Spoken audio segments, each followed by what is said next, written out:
जय गुरुदेव। एक भक्त, यह संस्कार संचय तथा स्मृति सब अंतर शक्ति की लीलाएं हैं। महाराज श्री, जगत ज्ञान का संचय, संस्कारों का अंकन, संस्कारों के आधार पर स्मृति का उदय एवं उसके अनुरूप क्रिया का प्राकट्य सभी अंतर शक्ति की ही क्रियाएं हैं। अंतर शक्ति ही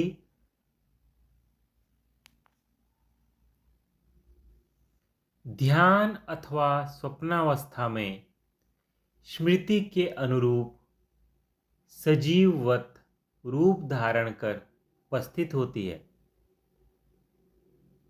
वह विचार करती है, भाव उदय करती है तथा संकल्प विकल्प करती है।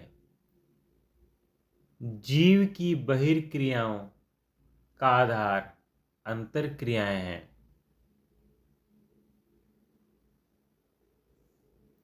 एक भक्त, आपका कहना है कि संस्कार दो प्रकार के होते हैं। एक सामान्य, जो चित्त के ऊपर ऊपर रहते हैं, इतने गहरे अंकित नहीं होते, तथा जिनके पीछे चित्त का अभिमान, कर्ता भाव या आसक्ति का भाव नहीं होता। दूसरे विशेष संस्कार, जो चित्त में गहरे अंकित हो जाते हैं, जिनके पीछे कर्ता भाव, आसक्ति या अभिमान का भाव होता है। क्या सामान्य संस्कार स्मृति रूप में क्रियाशील नहीं होते?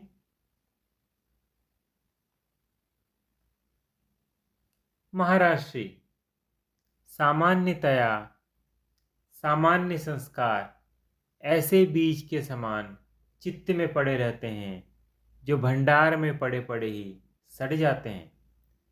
उन्हें क्षय करने के लिए किसी क्रिया की आवश्यकता नहीं, किंतु कई सामान्य संस्कार विशेषत्व ग्रहण करने की ओर अग्रसर हो जाते हैं।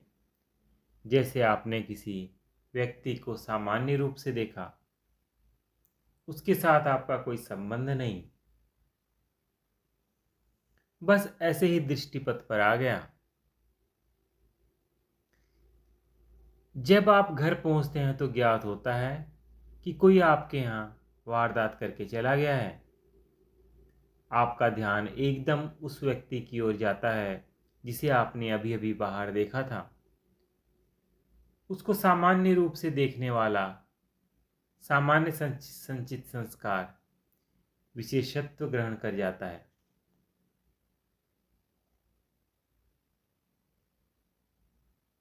एक भक्त, किंतु गाजियाबाद में जो मुजरिम युवक आपको मिला था, तो एक वकील के लिए यह एक सामान्य घटना है। उसके मिलने पर संचित सामान्य संस्कार क्रिया के बिना ही चित्त में पड़े पड़े समाप्त हो जाना चाहिए था।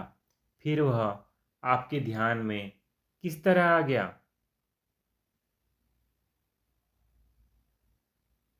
महाराज श्री, वह घटना इतने वर्षों के पश्चात ध्यान में क्रिया रूप में हुई। इसका अर्थ ही यही है कि वह संस्कार सामान्य नहीं था। जब यह अनुभव हुआ तो इतने लंबे अंतराल के कारण मैं उसे पहचान नहीं पाया।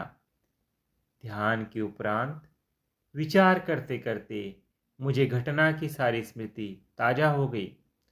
उस व्यक्ति के मुझसे बात करके जाने के पश्चात मैंने काफ़ी देर उस पर विचार किया था।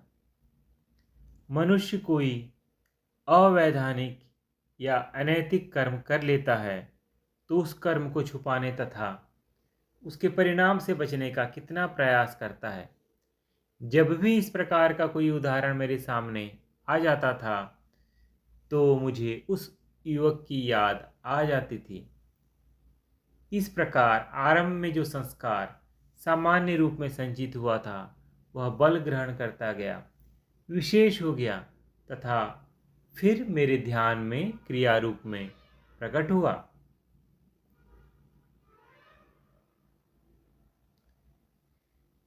ध्यान की अवस्था में ऐसे अनेकानेक अनुभव होते हैं जिनके संस्कारों का आधार अतीत के गहरे अंधकार में खो चुका होता है, जो मानस पटल पर दिखाई तो नहीं देते किंतु जिनकी याद अंतर्मन में दबी कहीं सुरक्षित रहती है।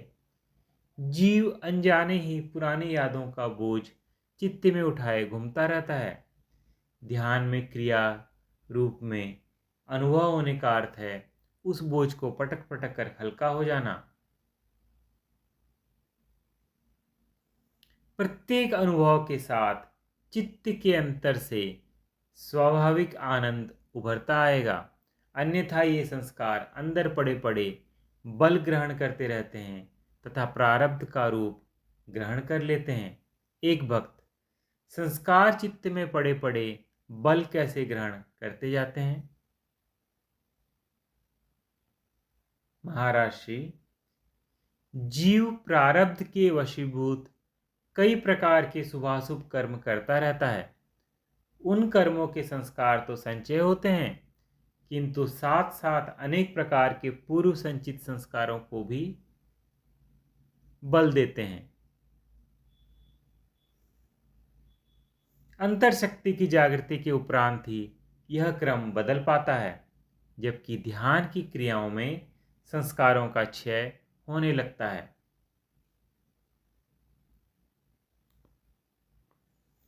जब ध्यान की अवस्था में हुए कुछ ऐसे अनुभवों के विषय में आपसे चर्चा करेंगे जिनसे संबंधित घटना इस जन्म में कभी घटी है, ऐसा याद नहीं पड़ता, अतः यह अवश्य ही किसी पूर्व जन्म की घटना पर आधारित है।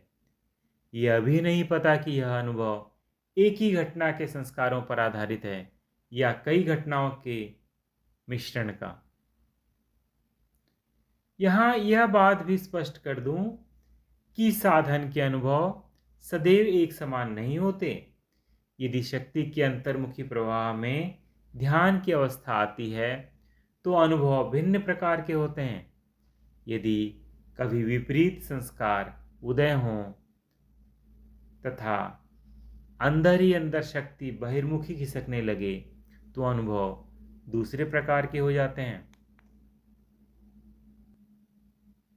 एक भक्त, एक शंका कई बार मन में उठती है कि शक्ति तो सर्वव्यापक है, फिर उसका यह अंतर्मुखी तथा बहिर्मुखी प्रवाह, शक्ति का आरोहण अवरोहण, विकास ह्रास, इसका क्या अर्थ है?